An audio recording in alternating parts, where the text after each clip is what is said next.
Perkenalkan, nama saya Erna Cahyawardani. Saya adalah mahasiswa dari Poltekkes Kemenkes Manado. Saya jurusan D3 Kebidanan tingkat 1. Keberadaan seorang bidan sangat diperlukan bagi kita semua, terutama di Indonesia, karena peran yang diemban oleh seorang bidan itu bertujuan untuk mensejahterakan ibu dan janin. Terlepas dari itu semua, seorang bidan memiliki fungsi dan peran. Di sini saya akan menjelaskan apa saja peran dan fungsi bidan. Peran bidan dalam melaksanakan tugasnya meliputi: yang pertama, pelaksana, 2 pendidik, 3 pengelola, 4 peneliti.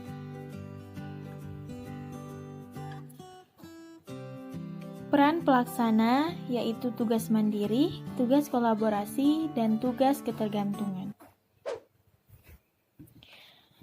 Yang pertama ada tugas mandiri, yaitu menetapkan manajemen kebidanan pada setiap asuhan kebidanan, memberikan pelayanan dasar pranikah pada anak remaja, kemudian memberikan asuhan klien selama hamil, persalinan, bayi baru lahir, nifas, wanita usia subur atau pelayanan keluarga berencana, dan menopause.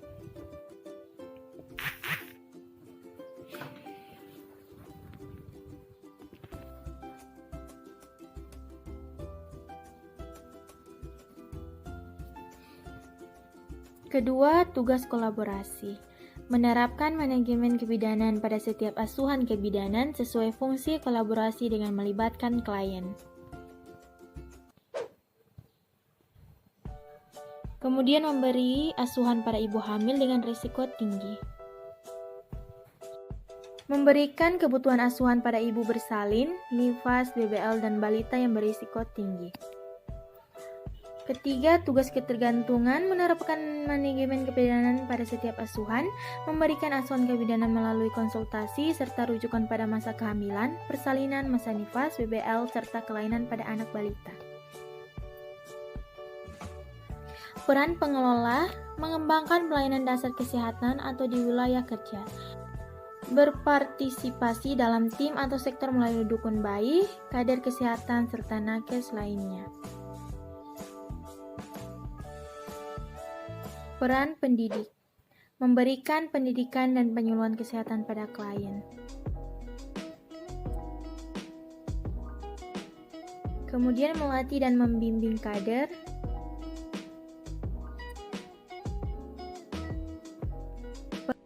Peran peneliti: 1. Mengidentifikasi kebutuhan investigasi, 2. Menyusun rencana kerja pelatihan, 3. Melaksanakan investigasi sesuai rencana, 4. Mengelola data hasil investigasi, kelima, menyusun laporan hasil investigasi, yang keenam atau yang terakhir, memanfaatkan hasil investigasi.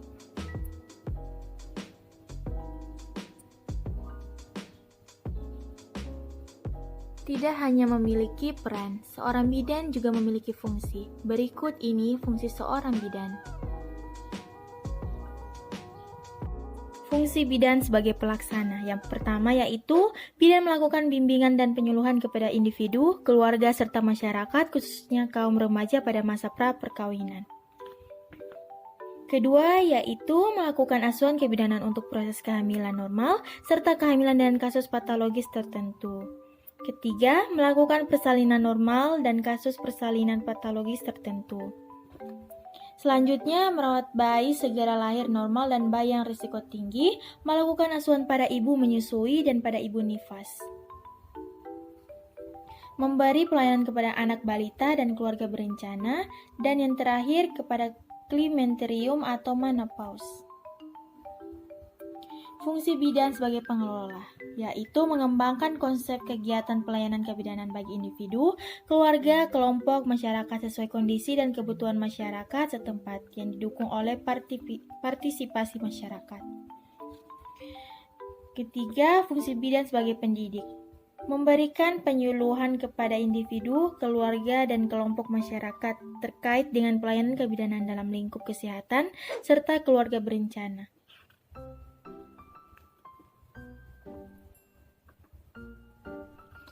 Yang terakhir, fungsi bidan sebagai peneliti, yaitu melakukan evaluasi, pengkajian, survei, dan penelitian yang dilakukan sendiri atau berkelompok dalam lingkup pelayanan kebidanan.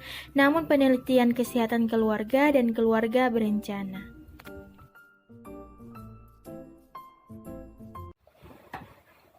Selamat siang Ibu, perkenalkan nama saya Bidan Erna, bisa tahu dengan Ibu siapa ini? Selamat siang juga, perkenalkan nama saya Ibu Nia. Umur Ibu berapa ya? Sudah menikah? Pekerjaan apa? Umur saya 35 tahun, sudah menikah, pekerjaan saya IRT. Agamanya apa? Pendidikan terakhir apa? Agama saya Islam Ibu Bidan, pendidikan terakhir SMA. Oke. Alamat rumahnya di mana Ibu? Alamat rumah saya Wonasak Kapling. Suami Ibu namanya siapa? Usianya berapa? Pekerjaannya apa? Nama suami saya Bapak Mukbil, usianya 40 tahun. Alamatnya Bapak di mana ya? Sama seperti saya di Wonasak Kapling. Oke. Baik Ibu, keluhannya apa ya? Saya mau konseling KB Ibu Bidan. Sebelumnya, apakah suami Ibu telah setuju Ibu menggunakan KB?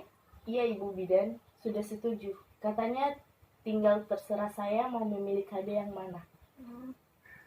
Iya, Ibu kemarin hari pertama haid terakhirnya kapan ya? Tanggal 1 atau 2 kalau tidak salah Ibu Bidan. Apakah setiap bulannya teratur? Biasanya tanggal datang haidnya maju atau mundur Bu di setiap bulannya? Teratur, biasanya maju sekitar 4-5 hari. Oke. Setiap haid apakah terasa nyeri? Tidak. Apakah Ibu sering mengalami keputihan? Tidak Ibu Bidan. Usia pernikahan Ibu dengan Bapak sudah berapa lama ya kalau boleh tahu? Kira-kira 16 tahun Ibu Bidan. Ibu jumlah anaknya dan usia anak terkecilnya berapa? Anak saya ada 3 Ibu Bidan. Yang pertama 15 tahun, yang kedua 11, dan yang paling kecil usianya 8. Oke. Ibu KB-nya ini ingin menyerahkan anak atau sudah cukup anaknya sekarang? Sudah cukup Ibu Bidan. Sudah cukup. Oke. Sebelumnya, apakah Ibu memiliki riwayat penyakit seperti diabetes, mellitus, hipertensi, migrain, epilepsi, atau pendarahan? Saya hipertensi Ibu Bidan, yang lainnya tidak ada. Hipertensi. Selama jarak kelahiran antara anak-anak Ibu, apakah menggunakan kontrasepsi? Tidak Ibu Bidan, saya pakai KB setelah anak terakhir lahir saya. Kontrasepsi apa yang digunakan Ibu? Pakai pil Ibu Bidan, tapi lama-lama saya merasa tidak cocok, kadang mual dan pusing, capek juga harus minum setiap hari.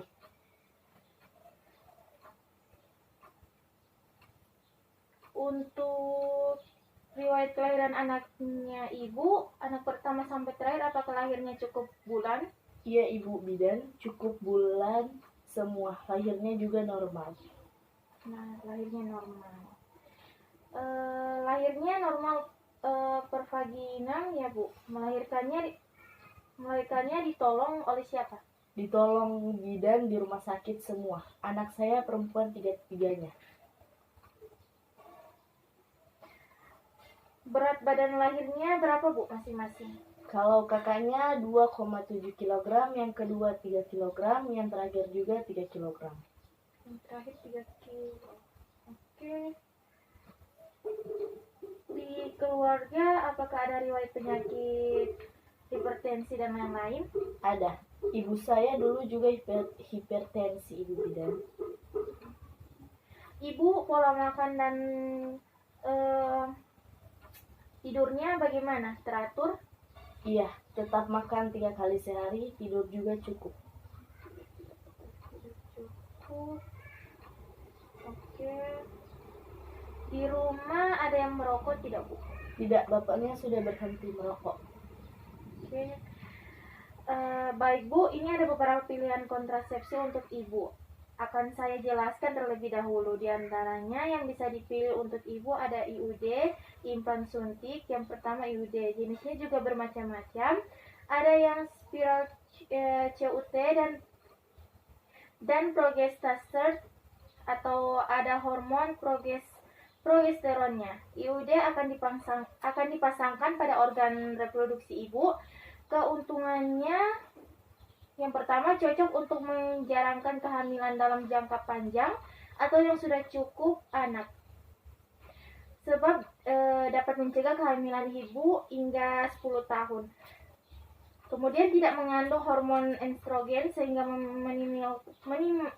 meminimalkan perasaan tidak nyaman seperti mual, pusing, migrain, dan aman untuk hipertensi ibu. Kemudian tidak berinteraksi dengan obat-obatan jika ibu meminum obat hipertensi. Cocok untuk ibu yang resiko kecil infeksi alat genital. Kemudian kesuburan cepat kembali setelah IUD dicabut atau dibuka. Efek sampingnya perubahan pola haid biasanya pada 3 bulan pertama pemakaiannya ini. Haid menjadi lebih lama dan lebih banyak. Perdarahan bercak atau spotting di antara siklus haid. Siklus menjadi lebih pendek, kadang-kadang nyeri haid.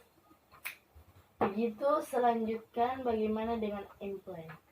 Kalau implan, alat kontrasepsi ini berupa batangan kecil yang akan dipasangkan di bawah kulit ibu, biasanya di lengan.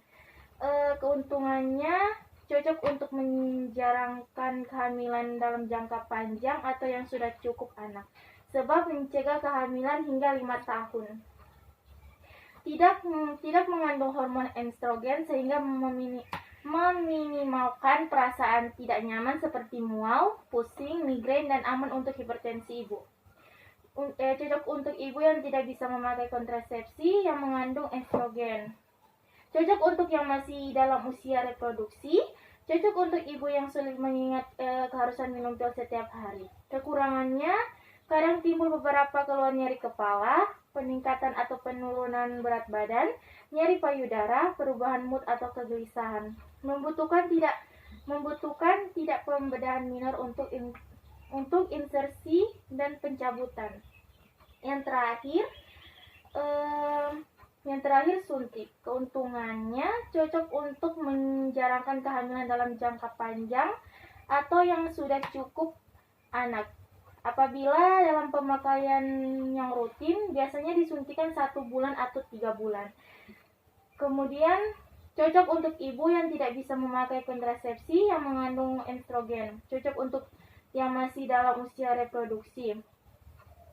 Kekurangannya terjadi perubahan pola haid, yaitu haid menjadi telat atau tidak haid, perdarahan bercak atau spotting, di antaranya siklus haid, dan bentuk kerutinan penyuntik tiap 1 atau 3 bulan sekali sesuai jadwal ibu. Bagaimana ibu? Apa sudah mengerti? Silakan jika ada yang ingin ditanyakan. Kira-kira kapan saya bisa memasang KB ini? Untuk ibu, KB bisa dipasang pada hari pertama sampai 7 siklus haid. Haid jika sekarang tanggal 13, kira-kira pada tanggal 24 sampai 30 bisa dimulai pemasangannya. Dari penjelasan tadi, kontrasepsi yang mana yang menjadi pilihan ibu?